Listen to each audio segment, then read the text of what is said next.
സംസ്ഥാന ഭരണം കേന്ദ്രത്തിന് ഏറ്റെടുക്കാനുള്ള വകുപ്പ് ഓർമ്മിപ്പിച്ച് BJP നേതാവ് PK കൃഷ്ണദാസും രംഗത്തെത്തി. ഞാൻ നിനക്ക് ശക്തമായിട്ട് കുറച്ച് ഉപദേശം തരാൻ പോവാ. എനിക്കാ സർക്കാരിനും ഭരണമുന്നണിക്കുമെതിരെ നിലപാട് ഘടിപ്പിക്കുന്ന ഗവർണറെ വളഞ്ഞിട്ടാക്രമിക്കുകയാണ് മന്ത്രിമാർ. RSS നിർദ്ദേശപ്രകാരം കലാപമുണ്ടാക്കലാണ് ഗവർണറുടെ ശ്രമമെന്ന് മന്ത്രിമാർ ആരോപിച്ചു. പച്ചപ്പുല്ലേണ്ട പശുവിനെ പോലെ എന്റെ കറക്കം കണ്ടപ്പോഴേ എനിക്ക് പിടിയിട്ടുണ്ട്. ഗവർണറെ തിരിച്ചു വിളിക്കാൻ കേന്ദ്രത്തോട് ആവശ്യപ്പെടുമെന്ന സൂചനയും മന്ത്രിമാരുടെ ഭാഗത്തു നിന്നുണ്ടായി. സംഘപരിവാറിന്റെ രാഷ്ട്രീയം കേരളം നടപ്പാക്കാൻ തുനിഞ്ഞിറങ്ങിയിരിക്കുകയാണ്. എങ്ങനെയുണ്ട് എന്റെ ബുദ്ധി? കൊണ്ടുപോയി ഉപ്പിലിട്ട് വെക്കും. ഇദ്ദേഹത്തിന്റെ നിലവിട്ടുവെന്നും നിലവിട്ടൊരാളെ ഇവിടെ ഇങ്ങനെ പ്രതിഷ്ഠിക്കുന്നത് ഗുണകരമല്ലെന്നും ബന്ധപ്പെട്ടവരോട് പറയാനുള്ള ഉത്തരവാദിത്വം കേരളത്തിലെ ഗവൺമെന്റിനുണ്ട്.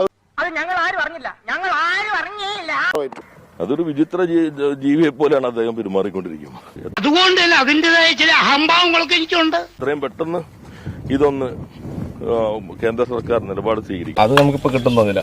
ഗവർണർക്ക് പ്രതിരോധം തീർത്ത BJP നേതാക്കളും രംഗത്തെത്തി. സംസ്ഥാന ഭരണം ഏറ്റെടുക്കാൻ കേന്ദ്രത്തിന് അനുമതി നൽകുന്ന വകുപ്പ് ചൂണ്ടിക്കാട്ടിയായിരുന്നു ദേശീയ നിർവാഹക സമിതി അംഗം PK കൃഷ്ണദാസിന്റെ പ്രതികരണം.